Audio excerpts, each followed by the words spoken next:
church. Man, it is good to be here, right? Hey, some of us this morning are looking for a miracle, and I pray that it is on the way this morning. As you have a seat this morning, let me just say welcome to 1128 Community. My name is Mike, if we haven't had the chance to meet yet. And man, it is so good to be here. I was gone last week. I was on vacation, and vacation is great and all, but I missed you guys. Yeah, I really did. I'm not just making that up to make you feel good. I missed all of you, even you, Jared. I missed you all. Our hope, though, is that this will be a safe place for you to explore spirituality, faith, relationship with Jesus, and what that might look like for you in your life. And our mission is to help you do life different by setting rhythms and values with Jesus at the center. And last week, while I was gone, you all got an awesome message from Nikki. And if you didn't hear the message, I encourage you, go online, 1128community.org, and check out the first of our series called Where's God? Part of this series called Anyone Out There? Anybody ever asked that question? Is anyone out there? God, are you out there? God, do you hear me? Where are you? And Nikki kind of got us into that last week. And over the next couple weeks, we're going to be exploring that further. We're going to be exploring the idea of where's God in our pain, in our sadness, in our frustrations, our anger, and how do we push through that? How do we walk with God through that rather than trying to do it on our own? And last week when Nikki kicked it off, she said that God is the light that shines brightest in our darkest of moments. In our darkest of moments, God shines brightest. And so today, I want to share with you one of my dark moments. I've talked about it before, and anybody that's been around 1128, you know a little bit of the story of where Colleen and I were at this point, almost 15 years ago. We were newly married, we were figuring out life, and we were figuring it out poorly. We had so many things that we were doing wrong, and we ended up just, in a really bad place. And for me, I was taking classes full-time at night. I was working a couple jobs during the day, and so I just felt overwhelmed by all of it. And for me, classes just never were my thing. Anybody else relate with that, where you got by in school, but it wasn't you were super successful at it? Okay, I see all one of you. But, for me, school was always difficult. I remember even in high school, it was difficult. I played basketball, and there was a game that I was ineligible because of academics. And, all I had to do was get a C average, right? It's nothing hard, but, I didn't try at academics. And so, for me, I was in this spot taking seminary classes, and I was man, I got a lot going on, and I just wasn't putting in maximum effort. And I'd kind of breezed through that first year of classes. Now I was into the second class or the second year of classes, and I remember very specifically the first class I failed. I failed 5 classes in all, but the first class I failed was the one that was hardest for me. And I remember that I had this one class in particular that I failed, the very first one. It was a New Testament theology class. And I remember the professor, his name was Daniel Kirk. If you look up Daniel Kirk today, you'll see that he's now a professor of theology at the Duke Divinity School. He's written multiple books. And that guy, man, he was the first one to give me an F. And I remember we used to go back and forth in class, and he was using words I didn't know, still struggle to understand some of the words that he uses in his writings. And I just remember thinking I am in over my head. And I was right there on the border of passing and failing. And I knew I had this final project coming up. And I was I'm going to put tons of effort into this thing because I gotta pass this class. So I went and I learned how to make video. How to edit video.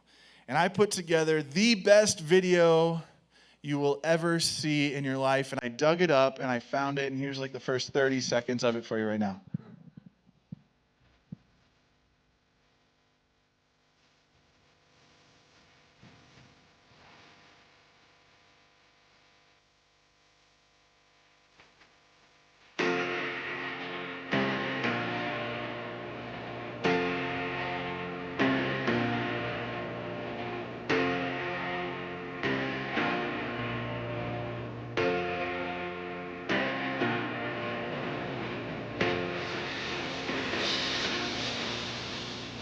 That's it. Like, that's not the whole video. I had to edit it because there's some things in here that now looking back could be very offensive to all of us. But I failed this particular final assignment in what you saw there.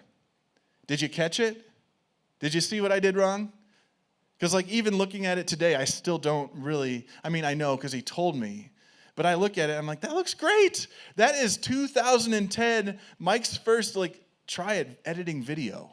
Not to mention incredible music, right? Like, I failed the class and this final project because of the first 30 seconds, and all the effort that I put in was like completely wiped out. Here's the deal. If you knew anything about Greek, you would understand that the Greek that I put up there and that I translated on the screen, it wasn't actually anything like what it should have been. It was completely wrong. And so I was really upset about this. I was like, what do you mean? How could Google Translate let me down like that? Like, I thought Google Translate knew the Greek. All I did, is I typed in the verse and I hit translate into Greek, and that's what I got. And I was proud, and I was like, man, this is my best work ever. And my professor's like, hey, next time, if you're going to use some Greek, you should probably use the correct Greek. I can't pass you for that. And man, I was upset. I was angry.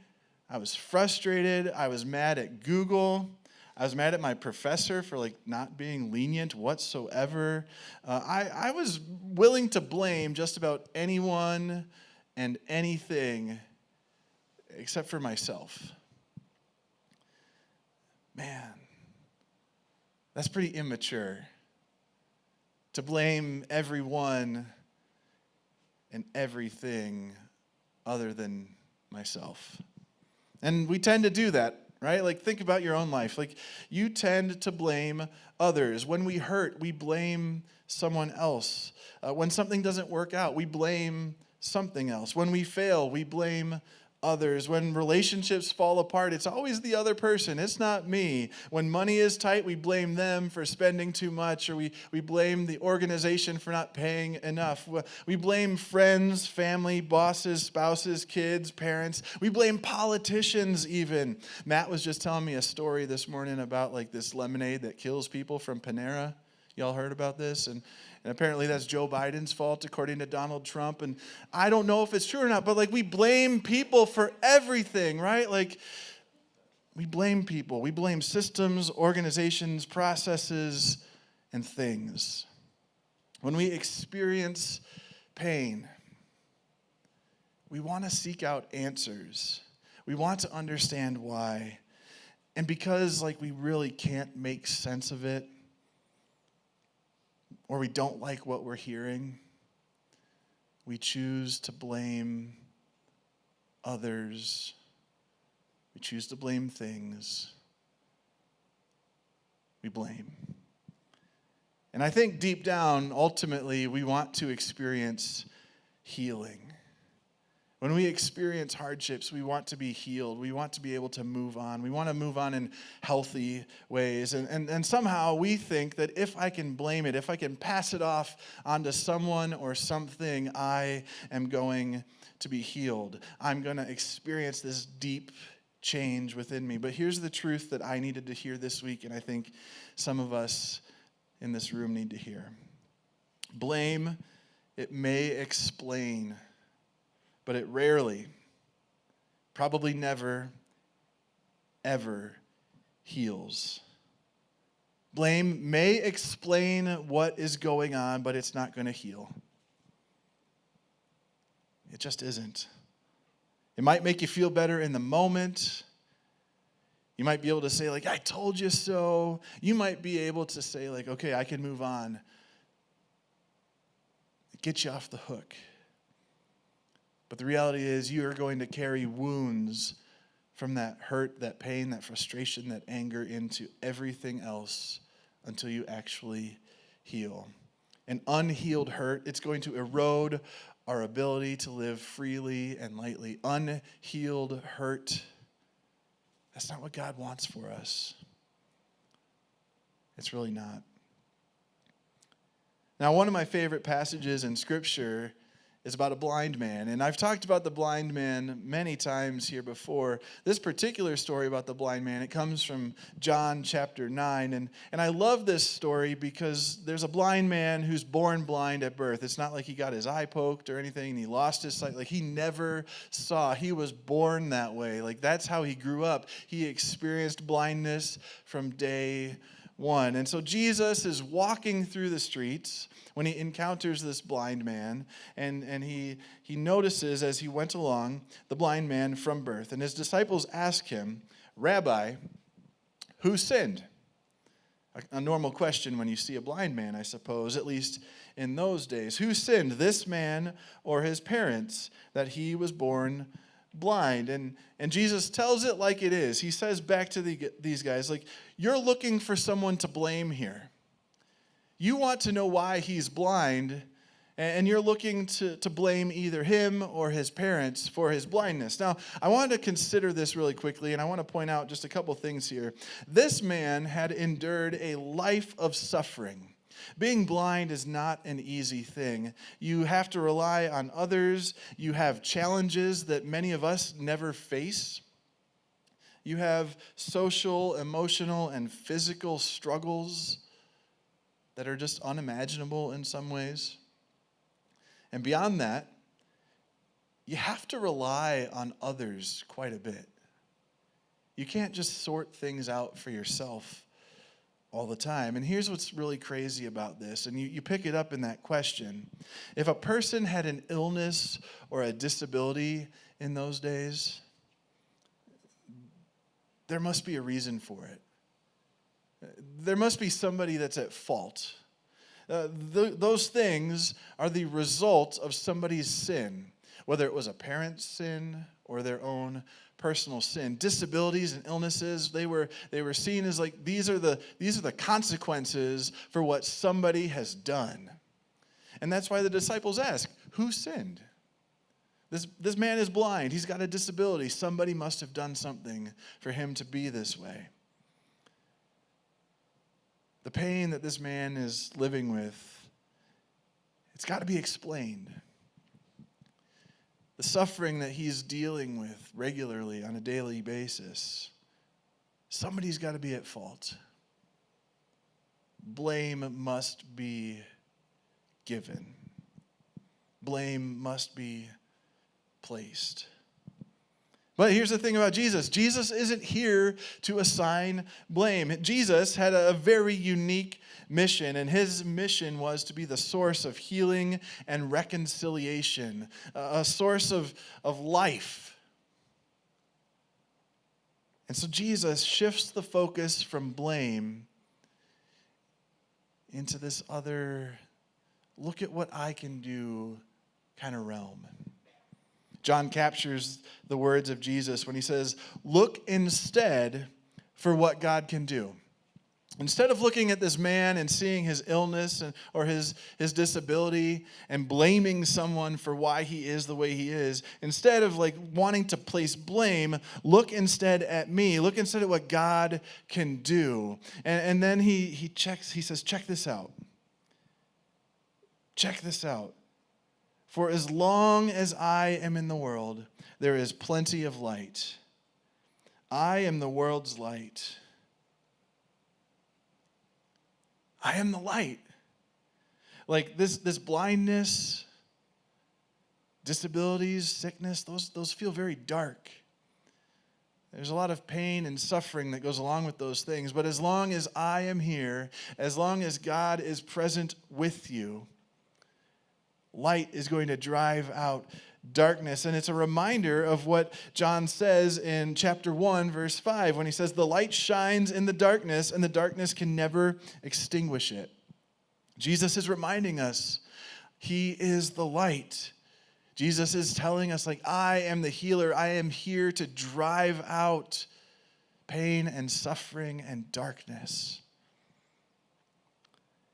And he doesn't stop there. He actually puts on a demonstration of what he means. John tells us this when he continues in verse 6, and he says, after saying this, Jesus spit on the ground. he made some mud with the saliva, and he put it on the man's eyes. And then Jesus said, "Go."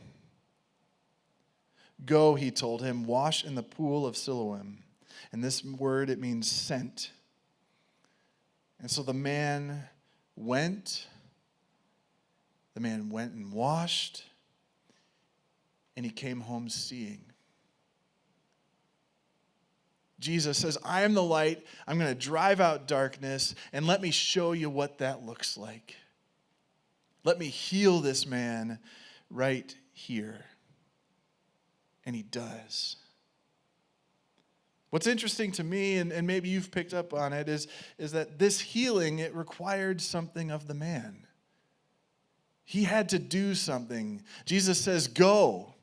Go and wash," right? He had to participate in his healing, and he had to be obedient to what Jesus spoke over him. I imagine if Jesus had said, "Go and wash," and he just sat there and was like, "You can't just do it now," like Jesus would have been like, "No, like you need to participate. You need to be active in this. Go and wash. Wash in the pool." So he did. He was obedient to what it was that Jesus in this moment had asked him to do. And I want to ask a quick question of you this morning. Have you ever considered if your healing requires something of you? Maybe our healing, the healing that we long for, requires something of us. Is Jesus asking you to participate in your healing process? Are you being obedient to that? Do you even know what it is that's being asked of you? Is there something that's tugging at your heart right now?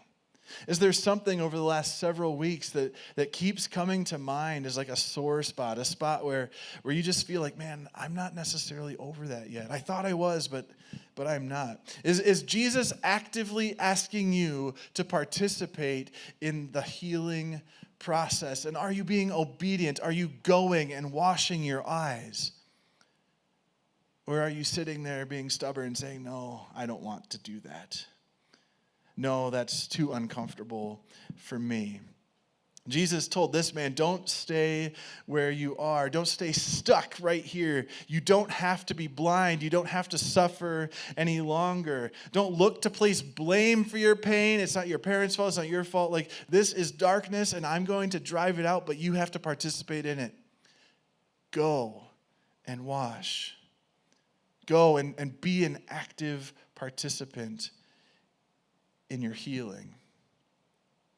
Maybe for you, the healing that you're searching for, the healing that you're longing for, maybe it requires you to be an active participant as well. And maybe you're just not being obedient to that yet. The story continues in John, and there's this long, drawn-out interaction with the Pharisees, the religious elites, and they bring in the blind man, and they're like, "Hey, what just happened to you? Don't you know it's the Sabbath? Like, this is the day of rest. Like, you can't be healed. Nobody should be working on the day of Sabbath. Like, what is going on?" And he's like, "I don't know. Like, he spit in the mud. He put it on my eyes. He told me to go and wash, and I did, and I was healed, and now I can see." And they're like, "Okay, like, that's not making a whole lot of sense." And so they bring in others and they question them. And they're like, "Is this what really happened?" They didn't believe the guy. And they're like, "Did this guy, did he actually do these things? Was he really healed? Did he go to the pool?" Okay, now we've got his story. We've got your stories. Like, okay, clearly this still is not making sense. Let's go get the guy's parents. And they ask the parents, like, "Hey, is this the same son that you've been living with your whole entire life? Was he blind earlier today and now, like, he can see? Is this true? Or, like, is this just a fake guy, like, pretending to be your old blind son?" Parents are like, "No, that's him. That's him. Like, he did what he was told. He went and he washed, and now he can see. It's a miracle." And they're like, "Okay, so we got his story. We've got the witness's story. We got the parents that are, like, verifying that this is the same guy. Like, bring the guy back in here." So they bring the previously blind man, back in a second time, and they're, like, questioning him again. And he's like, "Hey, I've already told you. Like, it's not going to change. This is what happened. It's not like I've been faking it for my whole life. Like, he put mud on my eyes. He told me to go and wash, and now I can see." And they're like, "Well, this man then, he must be a sinner because he broke the rules. No one should be working on the Sabbath. And the blind man, or the previously blind man, he says, whether he is a sinner or not, I don't know. I don't know.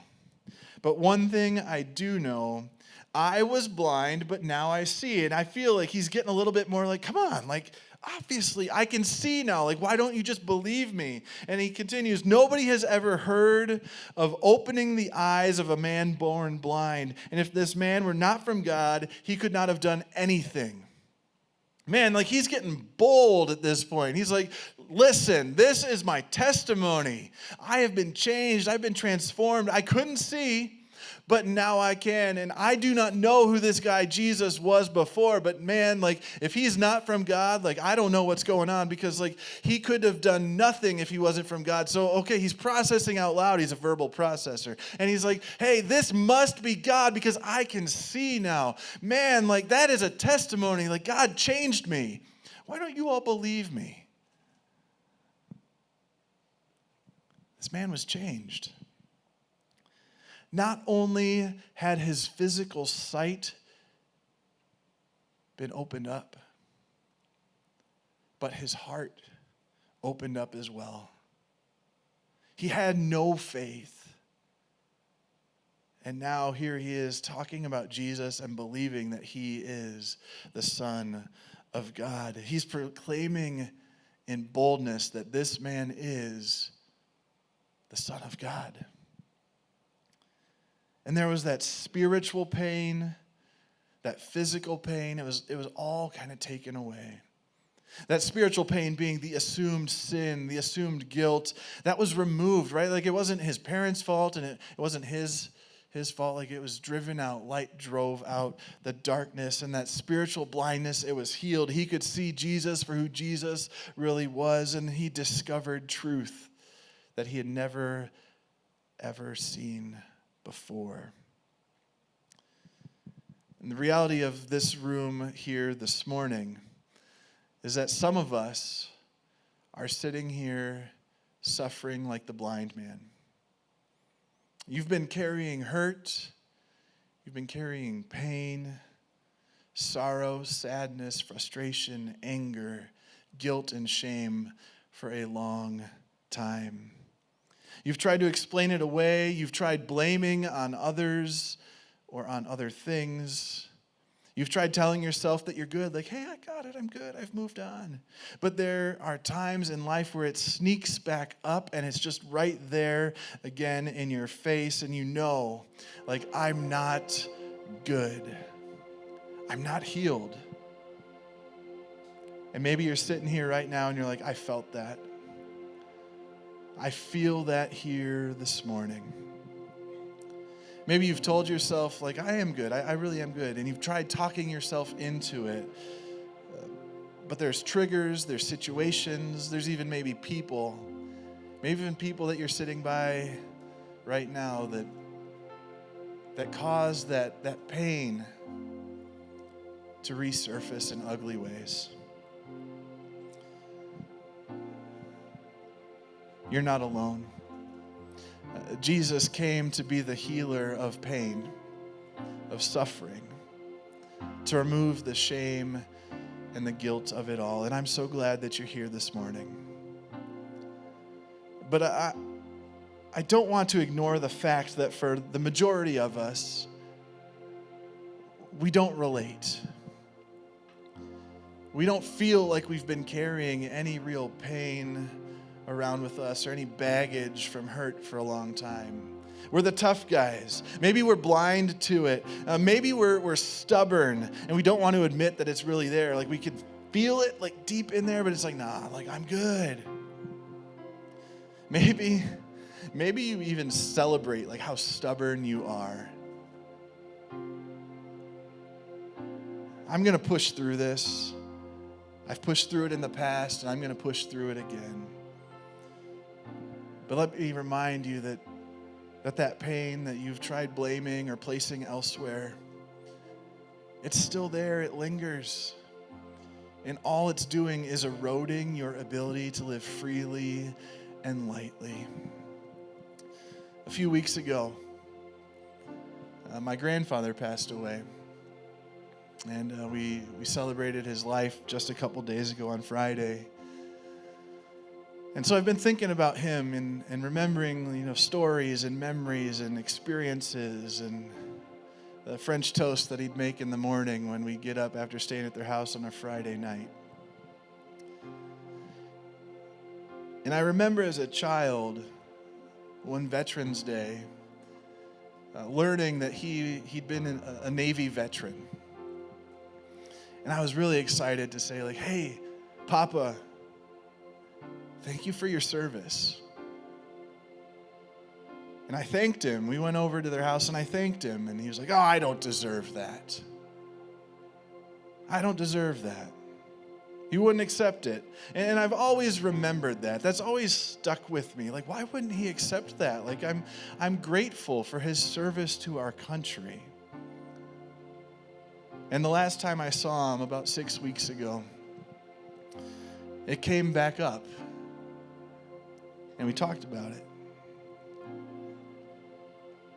He was pretty sick at this point, and so we were talking about, when he gets out of there, when things are back to normal and he can do life again, have you ever considered, or are you interested at all in participating in the honor flight? This flight that veterans can take to be shown the appreciation that they deserve. And he said, I don't deserve that. I'm not good enough for that. I'm not a real veteran. You see, my grandfather, he served during the season directly following the Korean War. And he'll tell you, if he were around today, he'd say, I never saw any combat. I was on a ship in the middle of nowhere living a life. I have friends that I lost. I got friends that lost friends. But I never put anything on the line. And for his entire, this last, 70-ish years of his life, he carried around this weight of not being good enough. He carried around, I think, a little bit of guilt and shame that he was on a boat and that he never experienced real combat. He blamed himself a little bit for not choosing a different branch of the military, for choosing the safety of a boat in the middle of the ocean. And I think ultimately what it comes down to is he was a little bit too stubborn, or a lot of bit too stubborn, to receive the healing that was offered to him. He was a little bit too stubborn to have that guilt and that shame removed. He was a tough guy. He had to do it his way. And he never wanted to be freed of the guilt and the shame and the burden. He was just going to push through. And I think some of us, or maybe even most of us in the room today, we're like my grandfather, where we're too stubborn, or we're too tough to acknowledge the healing that we need, to acknowledge the thing that we've been carrying around for too long, the thing that's deep inside and rears its ugly head in the moments that we wish it wouldn't. This morning, I want you to know that the guilt and the shame, the anger, the frustration, the hurt, the pain, all of it, Jesus came to remove. He didn't say hey, you guys got to carry the burden. I'm just here to live my life and to offer you a life eternal. I came to remove that so you could live freely and lightly today. Jesus came so that you and I could be freed of those things. Jesus came to be the healer. Jesus came to be your healer. And Jesus asks you to participate in that healing process. Jesus invites you to participate in that healing process. And for a lot of us, we've said no for far too long. But I'm not going to let you off the hook that easy here today. I've invited some friends to be a part of a prayer team. And if you're on that team, would you just stand up and make your way to the front or even on the sides here? And I've invited them to be a part of this morning because sometimes the first step in healing is to even acknowledge that there's something we need to heal. And maybe that's something that you don't know how to bring up with God. You don't know how to have that conversation. And I've invited these people to have that conversation with you. You can use these people. You can come to them and they just know like you're here to pray and there's something that you need healing from. You don't have to give them any details. But they're going to pray that you would start to experience healing. That the burden, the pain, the shame, the guilt, the frustration, the anger would be removed.